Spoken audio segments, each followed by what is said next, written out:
Ka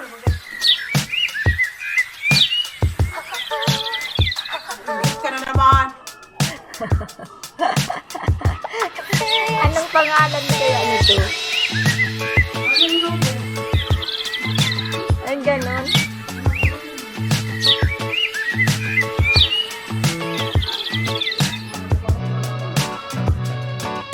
Kiss.